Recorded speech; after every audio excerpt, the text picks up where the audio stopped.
when you hear this funny acronym MMH, Make Mark Happy, is what people call the big expensive projects that made Zuckerberg excited. Money! Meta has invested billions of dollars and assigned thousands of employees to turn his vision into reality.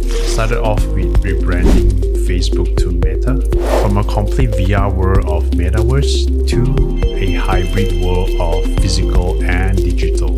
Instead of navigating that world with VR headset, it's now smart glasses with AI. But the point here is that it's not about building a product to please someone, also not about delivering a feature that customer asks for.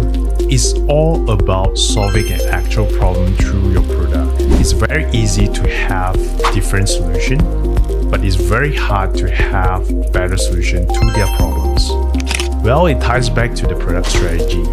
And if the product strategy fails, I don't think someone like Mark will be happy about it. So the next time